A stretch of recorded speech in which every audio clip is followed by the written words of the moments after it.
Good morning दोस्तों। देखो, पहले दिन का मुझसे आप पूछोगे एक 240 करोड़ के बजट वाली फिल्म का जो कलेक्शन है वो कैसा आया है नॉन हॉलीडे पे, तो अगर 23 करोड़ का आंकड़ा देखने को मिला है।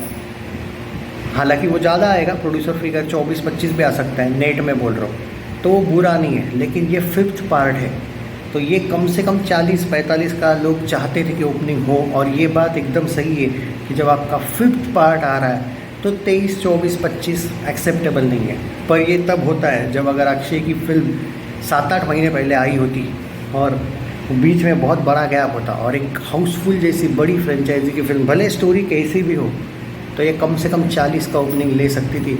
क्योंकि 40-50 दिन भी पूरे नहीं हुए केसरी 2 के और ये फिल्म आई है, तो उसका असर ज़रूर पड़ा है रिपीटेशन से। बाकी फिल्म ने अच्छा ओपनिंग लिया है, बहुत दमदार नहीं कह सकते, प्रैक्टिकल बात कर रहा हूँ मैं। क्योंकि हमें ये भी देखना पड़ेगा आज और कल क्या होता है, उसके बाद मंडे को कितना नीचे जाती है। मंडे कोलैप्स, एक भी छोटा मोटा कोलैप्स इस फिल्म का ख़त्म। 10 करोड़ से नीचे तो मंडे कतई नहीं आना चाहिए, याद रखना। क्योंकि ये फिल्म कोई 100 करोड़ में नहीं बनी है, इसका ऑफिशियल बजट 240 करोड़ है। और मैं प्रैक्टिकल बिजनेस एनालिसिस बोल रहा हूँ, फिल्म किसको कैसी लगी उससे कुछ लेना देना नहीं है। आंटी हो या बड़े बड़े यूट्यूबर्स हो, इन लोगों ने इस फिल्म को इतना पेला है कि उसका असर पड़ा ज़रूर है, लेकिन सब ऑडियंस पर है। और अगर आप ये बोल रहे हो कि भाई हाउसफुल 4 को भी लोगों ने बैश किया था और फिर भी चली थी, तो ये मत भूलो वो दिवाली थी, दिवाली के 4 दिन उसको मिले थे और फिल्म 3 फिल्मों के साथ क्लैश में आके भी चली थी। उसके पीछे रीज़न भी ये था, उसको हिट होने के लिए ज़्यादा चाहिए नहीं था। उसने 210 करोड़ कमाया था लाइफ टाइम विथ निगेटिविटी। यहाँ पे इशू अलग है, यहाँ पे इन लोगों ने फुल निगेटिविटी की है, हॉलीडे नहीं है फिल्म को। और 200 करोड़ का स्ट्रगल आपको अगर देखने को मिलेगा, अगर 4th डे को मूवी कोलैप्स हो गई तो इवन 150 करोड़ का भी स्ट्रगल देखने को मिलेगा। मैं सिर्फ फ्यूचर की बात कर रहा हूँ, मैं प्रैक्टिकली अभी एट प्रेजेंट कुछ ये कहने के मूड में नहीं हूँ कि ये लाइफ टाइम कितना जा सकती है। क्योंकि एक डर है कि निगेटिविटी वर्क कर गई है, और ये आपको मैं अभी नहीं बताऊंगा।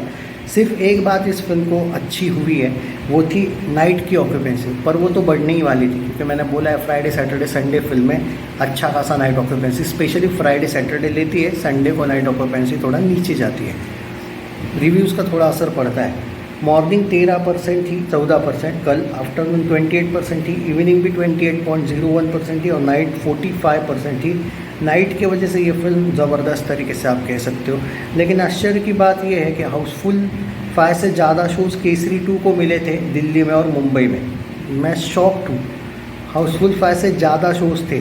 आप याद करो, हम जब केसरी के कलेक्शन बात करते थे, दिल्ली में 1100-1200 शोज़ की बात कर रहे थे, और कल मैं देख रहा हूँ दिल्ली में 995 शोज़ हैं और मुंबई में तो 746 शोज़ हैं। जहाँ पे हम केसरी के वक्त 900 शोज़ की बात कर रहे थे और हम करण को बोल रहे थे कुछ ना कुछ कि भाई कम शोज़ दिए। कहीं ऐसा तो नहीं कि हाउसफुल 5 वालों ने शोज़ भी कम दिए हैं, क्योंकि मुझे तो डाउट है। और मैं ये नहीं देख रहा हूँ कि, और ये सबके शोज़ की बात कर रहा हूँ मैं, मतलब समहाउ ऐसा फील होता है। हाँ, एक गड़बड़ हुई है शायद कि हाँ, ए वर्सेस बी के वजह से हुआ ये।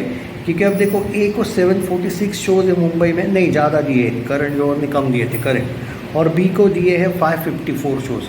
तो फ़र्क पड़ा है, बी का जो कलेक्शन है वो ना कम आएगा ए की तुलना में, करेक्ट है। वो 1200 वगैरह शोज़ है, करेक्ट, केसरी से ज़्यादा ही शोज़ है, सॉरी, वो ए वर्सेस बी वाला याद नहीं था मुझे।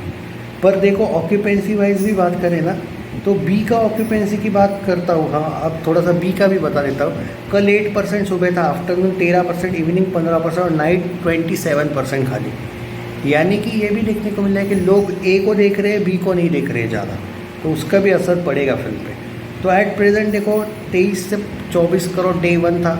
मैं ये एक्सपेक्ट कर रहा हूँ कि 30 करोड़ आज जाना चाहिए। अब जाएगा या नहीं वो नहीं पता। 30 करोड़ के आसपास मेरा प्रेडिक्शन है। पर ऑन सीरियस नोट, अभी मैं कल के सिर्फ प्रैक्टिकल ये करूँ, अंदाज़ा दूँ कि भाई कल 23 से 25 था, तो आज का मेरा फर्स्ट प्रेडिक्शन है 28 से लेके 29 करोड़ का।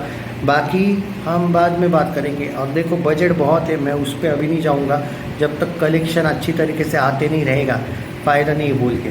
वर्ल्ड वाइड का ही पोस्टर देंगे, नाडियाडवाला वाले थोड़े बहुत डरपोक की प्रोडक्शन हाउस है, वो नेट वाला नहीं देते, ज़्यादा फिगर दिखना चाहिए, इसलिए वो वर्ल्ड वाइड दिखाएंगे। वो 40-45 का पोस्टर आएगा शायद आज डे 1 का। वर्ल्ड वाइड ग्रॉस का, पर नेट पे जो प्रेडिक्शन है 23 से लेके 24 करोड़। अब थोड़ा सा बड़ा चढ़ा के दे तो अच्छी बात है, 25 भी दे सकते हैं, पर 23 करोड़ का ट्रेड फिगर है। सो 23 से 25 डे वन। दूसरा डे का कलेक्शन आज का मेरा प्रेडिक्शन है 28 से लेके 30 करोड़। 2 दिन में अगर ज़्यादा से ज़्यादा पकड़ूँ तो 55 करोड़ का नेट कलेक्शन हो सकता है, ए और बी मिला के बोल। बाकी तो आप लोगों पर है कि सपोर्ट करो, क्योंकि यूट्यूबर्स ने तो भाई जो बैंड बजाना था वो बजा तो दिया है। सिर्फ अक्षय के नहीं, बाकी के जो जितने भी एक्टर्स हैं उस फिल्म में, उसके भी फैंस ने सपोर्ट करना चाहिए। बहुत ज़्यादा कंसिस्टेंसी मैटर करती है, क्योंकि आप कितना भी सितारे ज़मीन पर को बुरा बोलो, लेकिन 14 दिन बाद जब आमिर खान आएगा तो वो स्क्रीन्स कैप्चर करने में माहिर है। उसकी फ्लॉप फिल्मों के भी वो ज़बरदस्त स्क्रीन्स लेके रहता है, और इस बार तो बंदे ने सीरियस ले लिया अपने आप को। भले ही वो रीमेक है, भले ही वो कैसी भी चले, लेकिन ये मत भूलो जब स्क्रीन्स कैप्चर हो जाती है तो हाल रेड 2 जैसा होता है। रेड 2 भले ही सुपर हिट हुई, लेकिन वो भूल चूक माफ़ की ने जो स्क्रीन्स कैप्चर किए थे, वरना वो 200 नेट भी जा सकती थी। ये असर पड़ता है कि फिल्म अच्छी भी चल रही हो तो आपके स्क्रीन्स कैप्चर किए जा सकते हैं। और अगर मैडॉक जैसे ले सकते हैं स्क्रीन्स राजकुमार राव के लिए, तो आमिर खान क्या अपनी फिल्म के लिए स्क्रीन्स नहीं लेगा क्या? तुमको जो भी करना है 10-15 दिन के अंदर अंदर करना है। डे 1 ठीक है, नॉट बैड, बुरा तो नहीं है डेफिनेटली, बट ओके टाइप से। आपको कंसिस्टेंसी चाहिए। 4th डे इसका सबसे बड़ा टेस्टिंग डे होने वाला है। चैनल सब्सक्राइब नहीं किया है तो कर लीजिए, शेयर करना वीडियो।